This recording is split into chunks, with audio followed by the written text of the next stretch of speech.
Ya, pemerintah Konfederasi Serikat Pekerja Indonesia dan Partai Buruh mengusulkan kenaikan upah minimum tahun 2026 sebesar 8,5 hingga 10,5%. Usulan merujuk pada putusan MK nomor 168 tahun 2024 yang menegaskan bahwa kenaikan upah harus memperhitungkan kebutuhan hidup layak, inflasi dan pertumbuhan ekonomi. Said Iqbal menjelaskan berdasarkan data Badan Pusat Statistik dan perhitungan kurun waktu Oktober 2024 hingga September 2025, inflasi nasional mencapai 3,26%. Sementara pertumbuhan ekonomi berada di kisaran 5,1 hingga 5,2%. Jika kedua angka itu digabung, maka kenaikan yang ideal menurut formula Mahkamah Konstitusi atau MK adalah sekitar 8,46% yang kemudian dibulatkan menjadi 8,5%.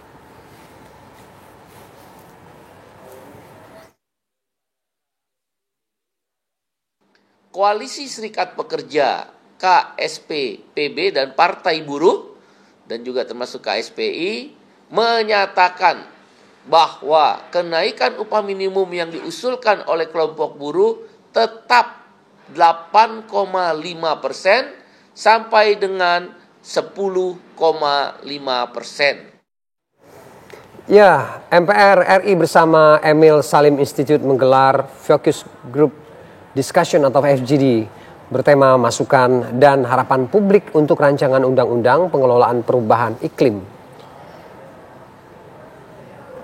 Acara ini juga menjadi bagian dari rangkaian menuju penyelenggaraan Indonesia Climate Change Forum 2025 yang akan digelar pada 21 sampai 23 Oktober mendatang.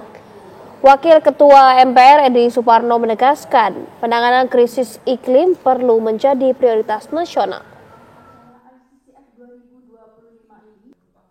Pembahasan terkait masukan publik untuk undang-undang atau draft undang-undang pengelolaan perubahan iklim yang sudah menjadi salah satu undang-undang dalam prolegnas prioritas 2026. Tujuan dan pentingnya kita membahas ini adalah melihat dampak terhadap perubahan iklim yang sudah kita rasakan sekarang, kenaikan suhu, iklim yang tidak bisa kita prediksi lagi, kita melihat adanya banjir di musim kemarau, kita melihat sudah ada kenaikan level air, dan ini merupakan dampak-dampak yang mempengaruhi kita semua.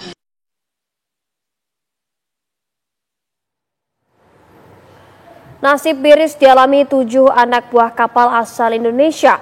Mereka dilaporkan terdampar di perairan Myanmar sejak bulan Juli lalu dan hidup dalam kondisi memprihatinkan. Kekurangan makanan dan air bersih dan tanpa kepastian kapan bisa pulang ke tanah air. Ya, salah satu keluarga ABK meminta bantuan pemerintah agar proses evakuasi segera dilakukan.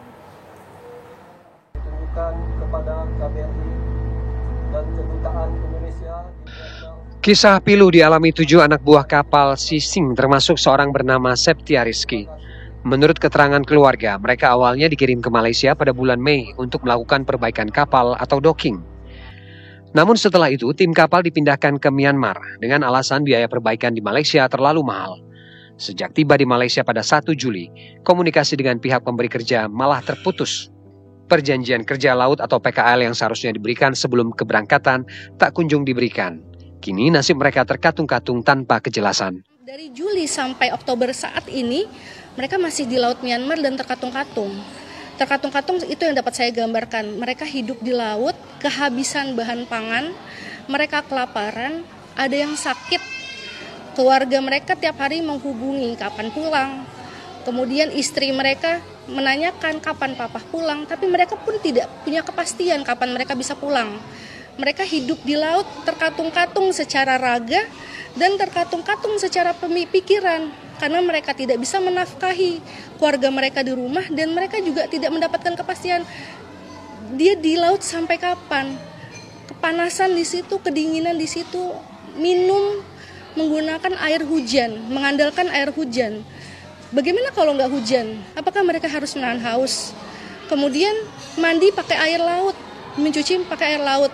Sempat mereka juga kehabisan bahan pangan. Mereka berkoordinasi ke KBRI lalu mendapatkan bantuan. Saya tidak paham apakah itu benar KBRI atau oknum-oknum tertentu. Sejak Juli hingga kini, para ABK juga belum menerima gaji. Keluarga di tanah air terus menunggu kabar, sementara para awak kapal harus bertahan di tengah laut dengan persediaan makanan yang semakin menipis.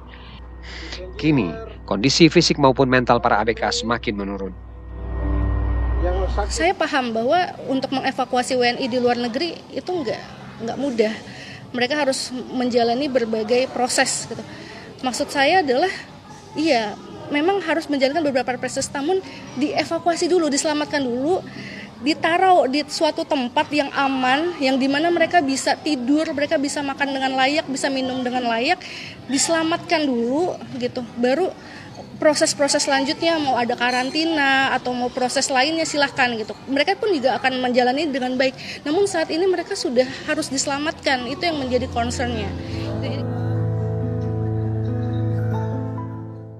Keluarga para ABK berharap langkah konkret segera diambil agar 7 warga negara Indonesia yang sudah 5 bulan terdampar di Laut Myanmar ini bisa segera kembali ke tanah air dengan selamat.